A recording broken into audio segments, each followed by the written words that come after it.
예수님께서 우리 벳세다 사람인 빌립을 만나시는 장면이 오늘 본문에 나오죠. 빌립과 나다나엘이라고 하는 두 사람을 만나는 장면이 나오는데, 이 두 사람의 만남을 통해서 우리가 또 알 수 있는 것이 무엇인지를 한번 살펴보기를 원합니다. 예수님이 빌립을 만나신 것은 언제였냐면은 유대 광야에서 갈릴리로 가시는 길이었습니다. 유대 광야는 어디에 있냐면 남쪽에 있는 광야고, 갈릴리는 어디 쪽에 있죠? 북쪽에 있죠. 그러니까 남쪽에서 북쪽으로 가는 그 길 쪽에서 만나는 길이었습니다. 유대 광야에서는 어떤 일이 있었냐면은 지금 세례 요한이 예수님을 소개하는 집회가 있었습니다. 그래서 보라 하나님의 어린 양이로다 라고 하는 그런 세례 요한의 메시지도 있었고, 또 예수님을 세례하는 그런 장면도 있었고, 수많은 사람들에게 내 뒤에 오시는 분이 바로 메시아다 라고 하는, 어떻게 보면 이런 거겠죠. 예수님을 소개하는, 세례 요한이 소개하는 그런 대단위의 큰 대규모 집회가 유대 광야 요단강 근처에서 일어나게 되었다라는 이야기입니다. 그러면 여러분, 세례 요한이 굉장히 메시지가 좋았다고 말씀드리지 않았습니까? 메시지도 좋고 하나님에 대한 설득력도 있었다. 그러면은 이 예수님이 그리스도라고 하는 이 사실을 믿는 사람이 많이 나와야 그 집회가 성공적인 집회가 될 수 있는 것 아니겠습니까? 전도 집회 많이 모아놓고 10,000명, 20,000명 모아놓고 예수님 믿을 사람 손 들어보세요 그럴 때 한 명도 안 나오면 그 집회 실패한 것 아닙니까? 그렇죠? 오늘 이 본문 말씀 속에서도 지금 1장의 상황들이 어떤 상황이었냐면은 수많은 군중들이 모인 그곳에서 세례 요한이 말씀을 증거했다는 얘기죠. 핵심은 뭐였다고요? 예수님이 어린 양이다, 예수님이 그리스도다라고 하는 그런 메시지를 전했습니다. 그러면은 이 세례 요한의 메시지를 듣고 예수가 그리스도라고 진짜 믿는 사람들이 많이 나와야 정상인데, 그 집회 속에서 딱 몇 명 나왔냐면 2명 나왔습니다. 그 사람의 이름이 누구였냐면은 베드로와 안드레였어요. 딱 2명 나오고 아무도 예수님을 그리스도라고 인정을 하는 사람이 없었다는 이야기입니다. 결국 그 집회가 끝이 났어요. 끝이 나고 집으로 각자 돌아가는 길에 예수님은 빌립을 그 돌아가시는 길에 만나게 됩니다. 그 집회에서 예수님을 따르겠다고 결정하는 사람 누구였다고요? 안드레와 베드로였어요. 44절 말씀해 보니까 빌립은 안드로와 베드로와 같은 고향 사람이다 라고 나오죠. 어느 고향입니까? 벳세다라고 하는 고향 사람입니다. 갈릴리 바다의 아주 촌마을에 사는 그런 사람이었습니다. 빌립도 결국에는 이 말에 의하면 무엇이냐면은 세례 요한의 집회를 참석했다는 이야기예요. 참석을 하고 집으로 돌아가는 사이였습니다. 벳세다라고 하는 자그마한 동네에 같은 동양 사람이었으니까 빌립과 베드로와 안드레는 서로 같은 동네에서 형동생하는 그런 사이였습니다. 그런데 여러분, 여기서 우리가 조금 봐야 될 것은 무엇이냐면은 빌립이 베드로와 안드레와 같이 고향으로 돌아갑니까? 그게 아니에요. 빌립은 따로 가요. 따로 가는 길에 예수님을 만나게 되는 거고, 베드로와 안드레는 또 다른 길로 가고 있었다라는 이야기입니다. 그럼 여러분, 우리가 어디 먼데 갔다가 같은 동네 같은 아파트 사람 만나면, 아주 친한 사람 만나면 같이 갈 수 있는 것 아닙니까? 그렇죠? 그럼 덜 심심하고 좋잖아요. 그런데 이 빌립이 같이 고향에서 형동생하는 이 베드로와 안드레와 같이 고향으로 가는 것이 아니라 따로 간다는 것은, 이거는 뭔가 그 집회 속에서 찜찜한 일이 있었다라는 것을 의미하고 있는 것이죠. 여러분, 성경을 우리가 쭉 읽어보시면은 빌립이라는 사람이 나오게 되는데, 이 빌립이 어떤 사람인지 우리가 조금 알 필요가 있습니다. 여러분, 빌립은 어떤 사람이냐면 굉장히 좀 실리적인 사람이었어요. 이상주의자가 아니라 굉장히 실리적인 그런 사람이었죠. 어디서 할 수 있냐면은 예수님께서 벳세다에서 오병이어의 기적을 행하십니다. 기적을 행하시고 날이 어두워졌을 때에 예수님께서 말씀하시죠. 이 많은 사람들을 먹이려고 하는데, 이 많은 사람들을 먹이려고 하면은 어떻게 해야 되겠느냐라고 했더니 빌립이 툭 튀어나옵니다. 툭 튀어나와서 말하는 것이 무엇이냐면은 200데나리온의 돈이 필요합니다 라고 말을 합니다. 여러분, 남자만 5,000명 이상이 모였어요. 5,000명 이상이 모이고 또 가족들까지 생각하면 더 많은 사람들이 모였을 것 아닙니까? 그 많은 사람들이 모였을 때 계산이 확 돌아가는 거예요. 이건 여러분, 굉장히 계산적이고 머리가 빨리 돌아가고 현실적인 사람이라는 것을 의미하고 있는 것이죠. 예수님이 십자가를 앞두고 여러 가지로 제자들에게 말씀으로 권면하실 때에 빌립은 예수님께 뭐라고 이야기하면은, 나 그거 못 믿겠습니다, 하나님을 좀 보여주십시오 라고 말한 사람도 빌립이었다는 이야기죠. 빌립은 어떤 사람이었냐면은 실제적인 사람이었어요. 굉장히 현실적인 사람이었어요. 기질 자체가, 성격 자체가 어떤 사람이었냐면은 자신의 생각과 눈에 보이지 않으면은 믿지 않는 그런 사람이었다는 이야기죠. 그런데 빌립이 세례 요한의 집회에 참석을 했을 때 세례 요한이 갑자기 뒤를 탁 돌아보면서 뭐라고 이야기했냐면은 저 사람을 보십시오. 저 사람이 내가 그렇게 말하던, 여러분들이 그렇게 기다리던 메시아입니다 라고 이야기를 했었을 때에 빌립의 시선이 예수님께 꼽혔습니다. 그럼 여러분, 빌립이 예수님의 시선이 예수님께 꼽혔을 때에 드는 생각은 어떠했을까요?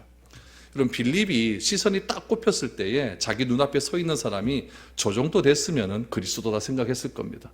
풍채도 좀 있고 생긴 것도 좀 잘생기고 목소리도 크고 뭐 이러면 좀 뭔가 좀 확 데려갈 것 같지 않습니까? 그런데 눈앞에 보이는 사람은 조그만 사람입니다. 조그만 사람이고 빼짝 마른 사람이고 얼굴 하나 잘생긴 데도 없고 굉장히 몰골이 흉측한 그런 분이 서 있습니다.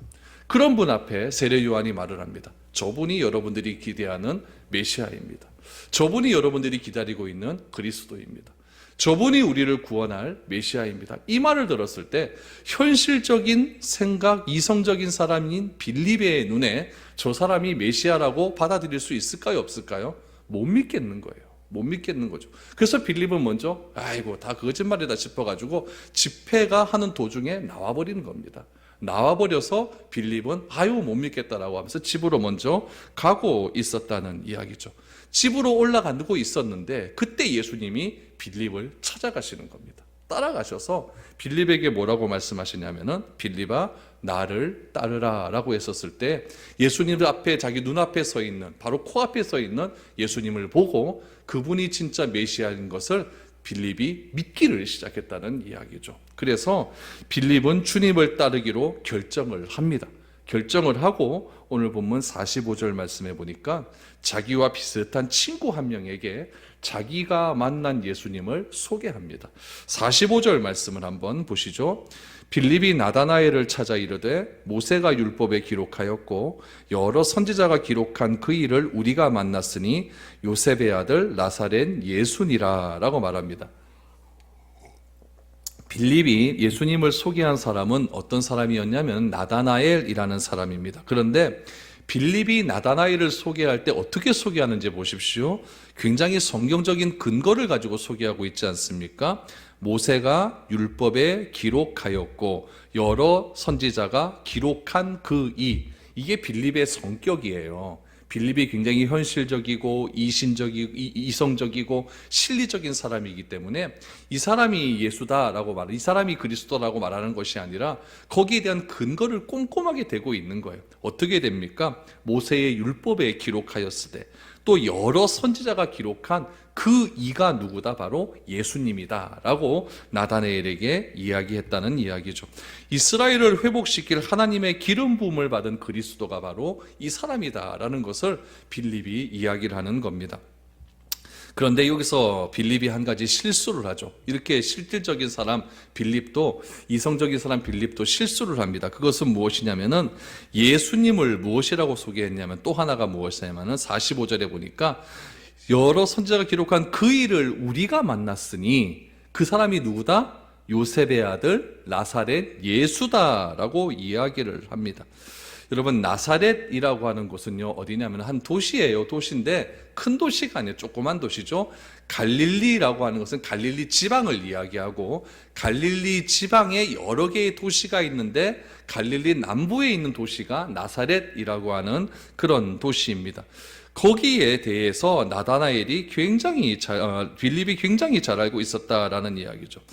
그는 예수님이 나사렛 사람이라고 하는 말을 듣자마자 나다나엘이 완전히 픽 돌아버리기 시작을 합니다. 뭐냐면은 46절을 한번 보십시오. 나다나엘이 이르되 나사렛에서 무슨 선한 것이 날 수 있느냐? 빌립이 이르되 와서 보라 하니라 라고 말하죠. 45절에서 빌립이 요셉의 아들 나사렛 예수다 라고 얘기했고 나다나엘은 무엇이라고 이야기하냐면은 나사렛에서 무슨 선한 것이 날 수 있느냐라는 이야기는 나다나엘은 나사렛에 대해서 잘 알고 있다는 이야기예요. 그럼 뭘 잘 알고 있느냐? 나사렛은요, 굉장히 가난한 동네입니다. 가난한 동네는 어떤 특징을 가지고 있냐면은, 이 가난에서 좀 뭔가 좀 벗어나고 싶은 마음이 있지 않겠습니까? 이 가난에서 그럼 어떻게 벗어나느냐? 여러분, 집안은 대대로부터 물려받은 돈도 없고, 특별하게 뭐 땅도 있는 것도 아니고, 특별히 또 갈릴리 나사렛 지방에서 산다라는 것은 무엇이냐면은, 남쪽 예루살렘에서 살다가 자기가 주상들로 받았던 땅들 다 지주들한테 다 빼앗기고, 또 자기 딸도 지주들한테 다 넘어가 버리고, 살다 재산 다 팔아먹고, 그렇게 이주민으로 살던 곳이 이 갈릴리 지방, 북부 지방 사람들이거든요. 그러니까 돈은 진짜 없는 거예요. 너무나 가난한 거죠. 이 가난에서 어떻게 해방될 수 있을까? 그들은 생각한 거죠. 아, 메시아가 오시면 우리를 가난에서 해방시킬 수 있을 것이다. 우리 이사야서에도 보면은 메시아에 대한 예언을 어떻게 하냐면은 가난한 자에게 복음을 전한다고 하지 않습니까? 이 가난함이 그들은 어떤 식으로 받아들이냐면은 경제적인 가난함으로 받아들이는 거예요. 그래서 이 경제적인 가난함에서 해방시켜 줄 수 있는 사람은 누구다? 메시아, 그리스도가 오면 되는데, 그 그리스도가 오기만 하면은 우리는 이 가난에서 해방될 수 있다라고 생각을 하는 거죠. 이런 분위기가 가득한 동네에는 뭐가 많이 나올까요? 이단들이 많이 나와요. 내가 그리스도다, 이런 사람들이 막 튀어나오겠죠. 그렇죠? 그래서 가난한 사람들에게 찾아가서 내가 그리스도다, 나를 믿어라, 이런 사람들이 막 우후죽순으로 막 솟아나오기 시작하는 거예요. 실질적으로 역사적으로 보면은 이 나사렛 지방에 메시아 운동이 굉장히 많이 일어났다고 하는 그런 기록들이 있습니다. 이런 것으로 봐서 나다나엘이 말하는 나사렛에서 무슨 선한 것이 나겠느냐라고 하는 말은, 나사렛이라고 하면은 메시아, 그 말은 지긋지긋하다는 이야기예요. 얼마나 많은 내가 메시아라고 하는 사람이 많이 있었느냐. 내가 어떤 사람이 메시아라고 그러면 나다나엘이 가봤다는 얘기죠. 가보다가 진짜 메시아인가 보는데 이게 진짜요 아니에요? 가짜니까 하여차라. 또 어떤 사람이 메시아라 그래요. 또 가보니까 또 아니에요. 이게 한두 번 계속해서 반복되다 보니까 이 나다나엘이라는 마음속에 무엇이 들게 되냐면은 선입관이 들게 되는 거죠. 저 사람도 뻔하다, 저 사람도 사이비다, 저 사람도 이단이다, 이런 생각들이 굉장히 많이 있게 된 것이죠. 그래서 나다나엘은 갈릴리에서 일어난 메시아 운동을 믿지 않는 확고한 신념이 있었다는 이야기예요.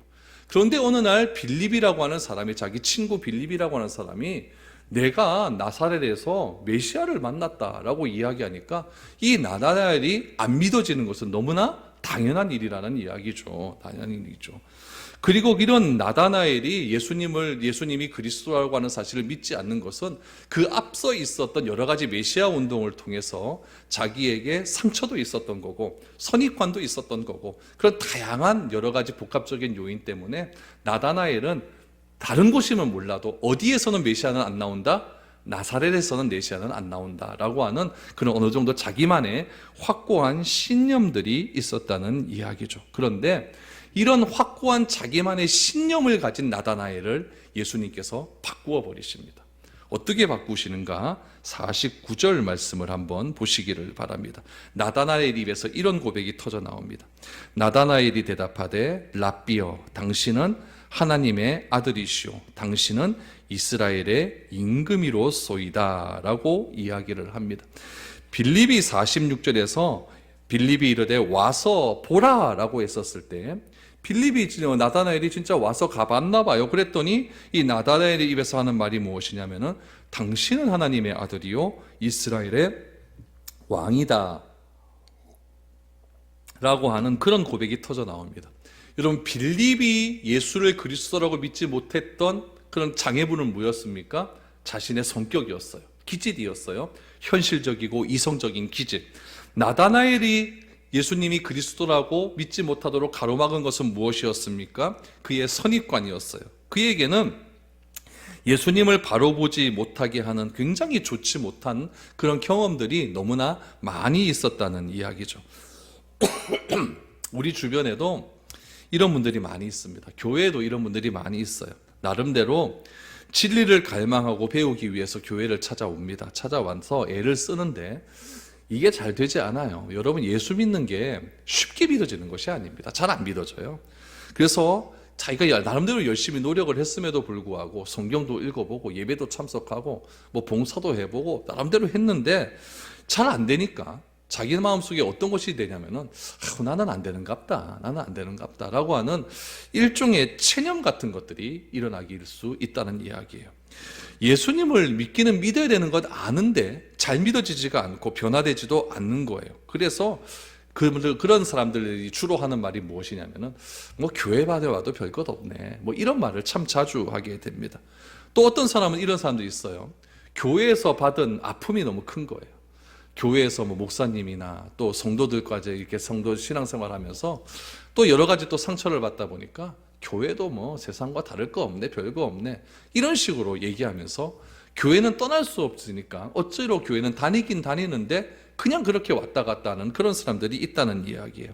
이런 것이 무슨 말과 똑같냐면은 뭐 나다나엘이 얘기했던 것처럼 나사렛에서는 무슨 선한 것이 나올 수 있겠느냐라고 하는 말과 똑같다는 이야기죠. 이런 경우 그런 장애 요인이 제거되지 않으면요, 절대 예수님을 그리스도라고 믿는 믿음이 들어오지 않게 된다는 이야기죠. 그런데 참 감사한 일은 무엇이냐면은 주님은 이런 분들도 포기하지 않는다는 이야기예요. 주님은 이런 분들도 만나 주셔서 주님을 똑바로 볼 수 있는 새로운 시각과 믿음을 주신다는 이야기입니다. 주님은 건강한 사람들의 주님만 아니라 병든 자의 주님이 되신다라는 이야기죠. 주님은 그들로 하여금 똑바로 주님을 볼 수 있도록 도와주신다는 이야기입니다. 오늘 나다나엘이 나사렛에서 무슨 선한 것이 나올 수 있겠느냐라고 하는 그런 굉장히 자기 선입견, 자기 고집에 또 잘못된 경험에 사로잡혀 있는 그런 사람에게 빌립은 와서 보라라고 하는 그런 메시지를 던지게 됩니다. 그때 예수님께서 나다나엘을 어떻게 대하시는지를 한번 보시기 바랍니다. 47절 말씀을 한번 보시죠. 예수께서 나다나엘이 자기에게 오는 것을 보시고 그를 가리켜 이르시되 보라, 이는 참 이스라엘 사람이라 그 속에 간사한 것이 없도다 라고 말합니다. 여러분, 나다나엘은 상처가 있습니다. 뭐에 대한 상처가 있죠? 메시아에 대한 상처가 있어요. 자꾸 가짜 메시아가 자꾸 들어오게 되니까 저도 가짜가 저도 가짜 저도 가짜 다 가짜가 있으니까 진짜 이 메시아가 있기는 하기는 한가, 거기에 대한 상처가 있는 거죠. 오랫동안 이런 상처를 받아온 사람에게 정말 단비와 같은 말씀을 예수님께서 해 주십니다. 그건 무엇입니까? 47절에 보니까 이 사람을 가리켜 이르시되 보라, 이는 참 이스라엘 사람이다. 그의 진실됨을 인정해 주는 거예요. 지금 나다나엘 마음속에는 굉장히 삐딱한 마음이 있는 겁니다. 자기 앞서 있었던 메시아 운동에 대한, 메시아 운동이 그 잘못된 이단 사이비 메시아 운동에 대한 잘못 자기가 믿었다고 하는 그런 죄책감도 있었고, 내가 다시는 그런 것에 안 휩쓸리겠다라고 하는 그런 결단도 있었을 것이고, 그래서 마음이 굉장히 흔들리고 있는 상태였죠. 그런 나다나엘에게 예수님께서 첫 번째로 하시는 말씀이 무엇이냐면은 보라, 참으로 이스라엘 사람이다. 이 말은 무엇입니까? 진짜 이스라엘 사람이 있고 가짜 이스라엘 사람이 있다는 이야기예요. 그러면서 나다나엘에게 뭐라고 말씀하시냐면은 그 속에 간사한 것이 없도다, 거짓됨이 없다라고 이야기를 해주고 있습니다. 여러분, 하나님께서 상처받은 사람에게 가장 주시는 가장 큰 선물은 무엇이냐면은 그의 작은 신앙이라도 그것을 인정해 주신다는 이야기입니다. 여러분 보세요. 이 나다나엘이 제일 처음에도 이렇게 메시아에 대한 부정적인 그런 마음이 있었을까요? 그렇진 않았습니다. 이 나다나엘도 메시아를 굉장히 도래하고 기다렸던 사람이었거든요. 그러니까 자꾸 이상한 쪽을 빠지죠. 그런데 이게 한 번, 두 번 자꾸 빠지다 보니까 그의 믿음이 점점 작아지기 시작하는 거죠. 근데 그 작은 믿음을 보시고 예수님은 뭐라고 말하냐면은 이 사람이 진짜 이스라엘 사람이다. 그의 믿음에는 간사한 것, 거짓된 것이 없다라고 말씀을 하십니다. 여러분 보세요. 이스라엘 사람이라고 말을 하면서 뭐라고 얘기하면 진짜 이스라엘 사람이다 라는 이야기예요. 여러분, 진짜 이스라엘 사람이라는 얘기는 무슨 이스라엘 사람도 있다는 이야기예요? 가짜 이스라엘 사람도 있다는 이야기죠. 여러분, 지금 나다나엘은 예수님의 그리스도라는 사실, 예수님이 메시아라는 사실을 정확하게 아직까지는 믿지는 못하고 있어요. 왜냐하면 잘못된 생각도 있고 잘못된 경험도 있고 잘못된 선입관이 있기 때문에 주님을 지금 자기 눈앞에 보고도 지금 진가민가 지금 제대로 선택을 하지 못하고 있는 그런 상황에 있다는 이야기죠. 그런데 그런 갈팡질팡한 믿음에 있는 그런 나다나엘을 보고 예수님은 뭐라고 이야기하냐면은 그를 인정해 주시는 거예요. 그러면서 그에게는 간사한 것이 없다라고 말을 합니다. 여러분, 예수님께서 바리새인을 얼마나 많이 만나셨습니까? 바리새인을 만나셨을 때 예수님께서 저 바리새인은 간사한 것이 없도다, 저 바리새인은 진짜 이스라엘 사람이다, 이런 말씀하신 적 한 번도 없었거든요. 그런데 오히려 예수님을 보고 저분이 진짜 예수님인가, 저분이 진짜 그리스도냐, 나사렛에서 무슨 선한 것이 나오겠느냐 라고 이렇게 비판적인 메시지를 던진 이 나다나엘을 향해서는 뭐라고 말씀하셨냐면은 이 사람은 진짜 이스라엘 사람이고 저 속에는 간사한 마음이 없다라고 말을 하고 있는 겁니다. 그러면은 왜 이런 이야기를 했을까요? 어떻게 보면은 겉으로 드러난 것은 바리새인들이 훨씬 더 거룩하지 않습니까? 바리새인들이 훨씬 더 하나님을 잘 믿는 것 같고 훨씬 더 하나님을 대해서 헌신을 많이 하는 것 같고, 그러니까 바리새인들은 예수님을 그리스도라고 훨씬 더 잘 인정한 것 같은데, 그런 같은데라고 하는 사람은 뭐라고 이야기하냐면은 이 독사의 새끼들아 라고 하는 저주스러운 메시지를 던지셨고, 이 사람이 나다나엘은 어떤 사람입니까? 예수님을 면전 앞에다 두고 무슨 나사렛에서 선한 것이 나오겠느냐라고 폭언을 퍼붓는 그런 나다나엘에게 향해서는 뭐라고 얘기하냐면은 저 사람 마음속에는 간사한 것이 없다라고 오히려 반대적인 역설적인 메시지를 던지고 있다는 이야기예요. 왜 이럴까요? 이유는 딱 하나입니다. 바리새인은 가면을 쓰고 나오고 나다나엘은 있는 모습 그대로 나오기 때문에 그렇습니다. 예수님은 겉으로 드러나는 화려한 외식, 겉으로 드러나는 내가 이 거룩한 그 어떤 표현들, 표정들, 이런 것에 속는 분이 아니라는 이야기죠. 예수님은 내가 조금 의심이 많다고 해도, 내가 예수님이 잘 믿어지지 않는다 해도 그 믿어지지 않는 그 믿음 그대로 나와서, 그냥 나와서 예수님 앞에 나오는 사람들을 예수님은 뭐라고 말씀하시냐면은 간사한 것이 없다, 속이지 않는 사람이다 라고 말을 하네요. 근데 마음속에는 믿지 않는 믿음들이 너무나 많은데 겉으로는 잘 믿는 것처럼 포장하고, 겉으로는 거룩한 척 포장하고, 겉으로는 내가 아니면 안 될 것 같이 포장하는 그런 사람들을 향하여서는 예수님께서는 독사의 자식들아, 독사의 자식들아, 번역은 독사의 자식들이라고 되어 있는데 원어에 보면 독사의 새끼들이라고 나옵니다. 원색적인 욕을 예수님께서는 그렇게 하셨다는 이야기예요. 나다나엘은요, 여러분, 속이는 것이 없었습니다. 정직한 사람이었어요. 믿음이 없으면 없는 대로 그대로 표현하는 그런 사람들이었다는 이야기죠. 우리 성전에서 기도할 때도 예수님께서 이런 비유를 들어 말씀하지 않습니까? 바리새인은 두 손을 높이 들고 하나님께 기도했다 그래요. 하루에 3번씩 하나님께 기도하고 또 하나님께 11조 드리고 금식하면서 또 그렇게 구제하는 일에 최선을 다하면서 하나님 나를 돌보아 주십시오라고 두 손 들고 기도하는 사람이 있었지만, 예수님은 누구의 기도가 더 복되다고 말을 합니까? 성전 끝에 앉아서 가슴을 치면서 나는 죄인입니다, 나는 죄인입니다 말하는 그런 이방인의 기도가 더 참된 기도라고 말하지 않습니까? 하나님 예수님은 어떤 분을 더 기억하고 있냐면은 거짓되고 외식되는 그런 마음보다는 있는 모습 그대로 주님께 나와서 나의 삶을 토로하는 그런 사람을 더 귀하게 보고 있다는 이야기입니다. 나다나엘은 이런 사람이었다는 이야기죠. 그래서 나다나엘은 이야기를 합니다. 도저히 예수님이 하시는 저 말씀이 믿어지지가 않는 거예요.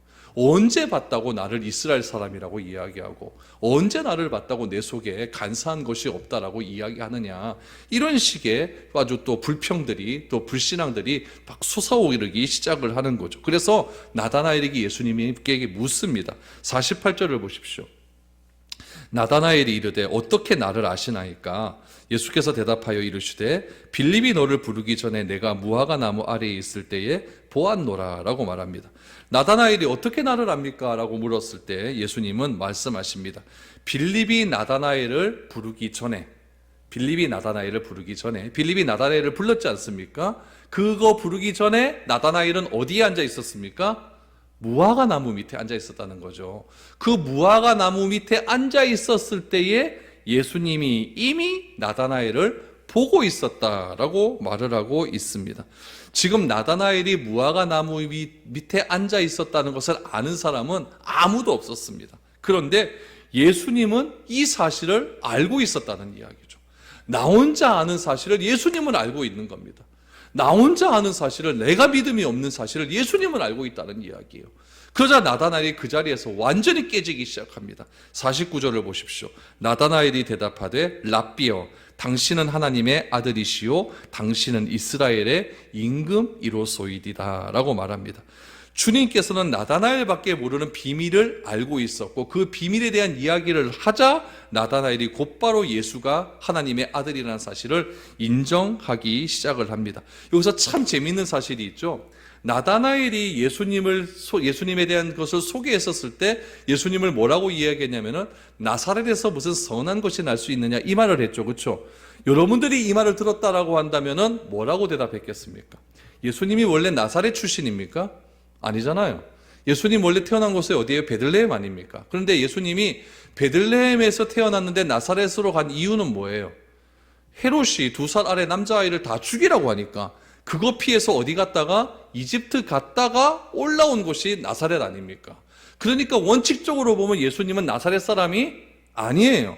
어디 사람입니까? 베들레헴 사람이에요. 그러면은 이 나다나엘이 무슨 나사렛에서 선한 것이 날 수 있겠느냐 그랬으면 예수님 원래 같으면은 저 같으면은 나는 나사렛 사람 아니래. 난 어디 사람이다? 난 남쪽 베들레헴 사람이야. 나는 저 예루살렘하고 가까운 동네에 있는 도시 사람이야. 이렇게 말하는 게 정상이죠. 그런데 예수님은 거기에 대한 말씀은 한마디도 하지 않았습니다.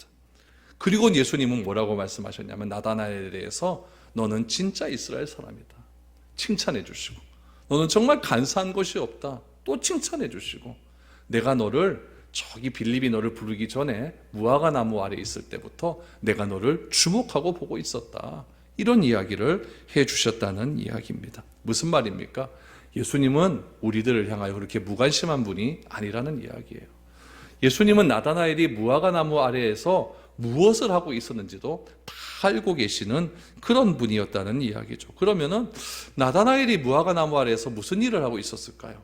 나다나엘이 예수님께서 나다나엘에게 내가 너 무화과 나무 밑에 앉아 있는 것을 보았어 라고 했더니 나다나엘이 예수님은 진짜 하나님의 아들입니다. 랍비여 내가 어떻게 해야 되겠습니까? 라는 그런 대답을 들었을 때에 예수님은 새로운 약속을 하나 해주십니다. 그 약속이 50절 51절입니다. 예수께서 대답하여 이르시되 내가 너를 무화과 나무 아래에서 보았다 하므로 믿느냐? 이보다 더 큰 일을 보리라. 또 이르시되 진실로 진실로 너희에게 이르노니 하늘이 열리고 하나님의 사자들이 인자 위에 오르락 내리락 하는 것을 보리라 하시니라 라고 말합니다. 두 가지를 말씀하십니다. 첫 번째는 뭐냐면은 내가 너를 무화과 나무 아래에서 본 것을 믿느냐? 이거 대단히 큰 일이었죠. 그렇죠? 그런데 이것보다 더 큰 일도 보리라 라고 말씀을 해 주셨다는 이야기입니다. 또 하나 이야기는 무엇이냐면은 하늘이 열리고 하나님의 사자들이 인자 위에 오르락 내리락 하는 것을 볼 것이다 라고 말을 합니다. 여러분 하늘이 열렸어요. 하늘이 열리고 인자는 예수님을 표현하는 예수님의 독특한 표현 방법입니다. 예수님 머리 위에 하늘이 열리고 이 머리 위와 하늘 사이에서 사다리가 오르락내리락 하는 것, 천사들이 오르락내리락 하는 것을 네가 보게 될 것이다 라는 말씀을 해 주십니다. 여러분 이 예수님의 52절, 51절 말씀에서 무엇이 생각납니까? 야곱이 생각이 나야 됩니다. 야곱이 베델에서 꾼 꿈이 이 꿈 아닙니까? 형 에서를 피해서 도망치다가 베델 광야에서 하나님을 만나는 경험을 해요. 그가 자고 있는데 꿈을 꿨는데 그 꿈이 무엇이냐면은 큰 사닥다리가 있었는데 그 사닥다리가 하늘에 닿아요. 하늘에 닿았는데 그것을 딱 보니까 하나님의 천사들이 땅에서부터 하늘까지 오르락 내리락 하는 것을 야곱이 보게 됩니다. 야곱은 그 꿈을 보고서 어떻게 했냐면은 내가 꾼 꿈 이곳을 가리켜서 무엇이라고 부르냐면은 베델이라 부르겠다. 베델은 하나님의 집이라고 하는 뜻이거든요. 내가 그렇게 부르겠다라고 말을 했습니다. 여러분 하늘이 열리고 하나님의 천사가 오르락내리락 한 곳을 야곱이 뭐라고 불렀다고요? 베델의 뜻이 뭐라고요? 하나님의 집. 하나님의 집을 신약에서는 뭐라고 말합니까? 성전이라고 얘기해요. 성전.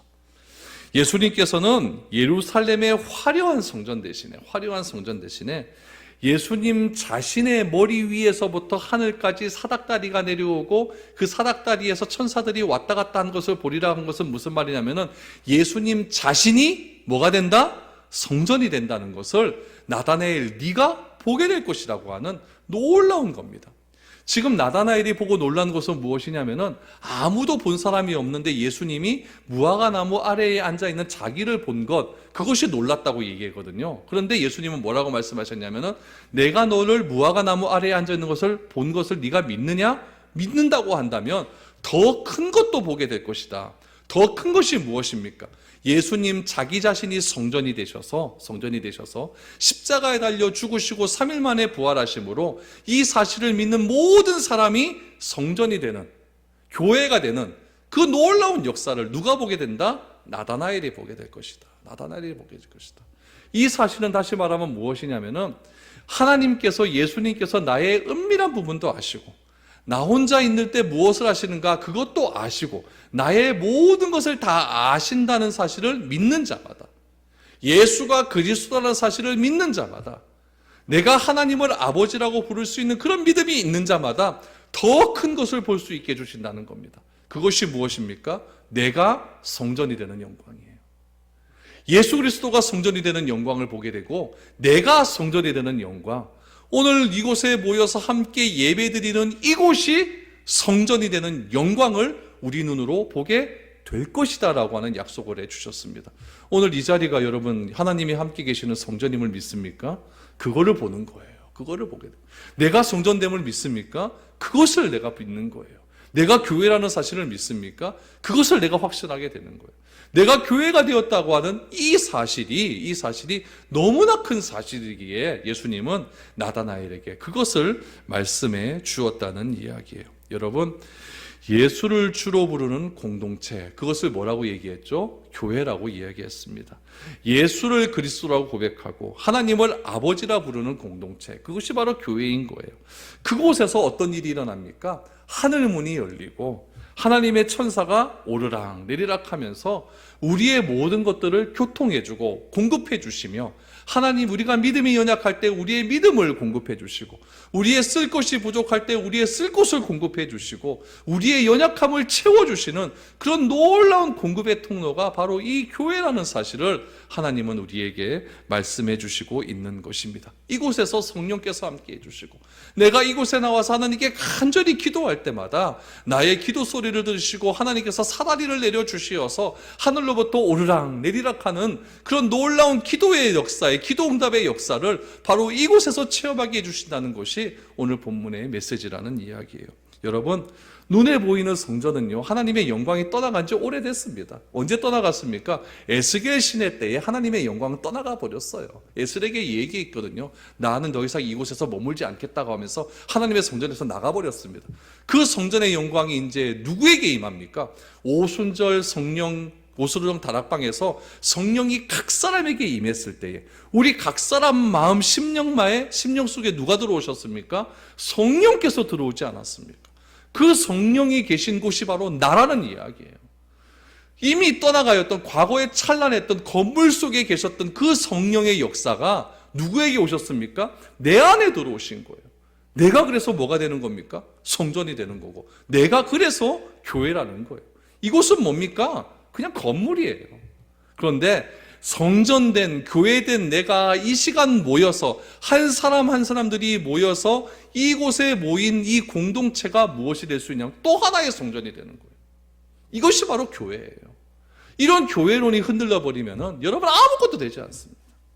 2월 달에 여러분들에게 교회론에 대한 강의를 할 거예요. 제가 할 건데, 여러분 그때 이 교회가 무엇인지를 여러분들이 다시 새롭게 깨달고 아셔야 됩니다. 그냥 건물 쌓아놓고 십자가 올린 것이 교회다, 이렇게 생각하니까 자꾸 엇나간 길로 가게 되는 거죠. 여러분, 이 작은 공동체가 하나님의 성전이라는 사실을 꼭 기억하십시오. 그래서 이곳에 하나님의 영광이 임한다는 사실을 꼭 기억해야 됩니다. 나 자신에게 하나님의 영광이 임하고, 이곳에 우리가 영광이 임한 내가 이곳에 모여서 함께 예배 드릴 때에 하나님의 영광은 이곳에서 임하게 되는 것이고, 그 영광을 누가 보게 되는 겁니까? 내가 보게 되는 거예요. 그것을 예수님께서 나다나엘에게 약속하셨고 오늘 우리들에게도 약속하고 있는 것입니다. 올 한 해 이곳에서 하나님의 영광을 체험하십시오.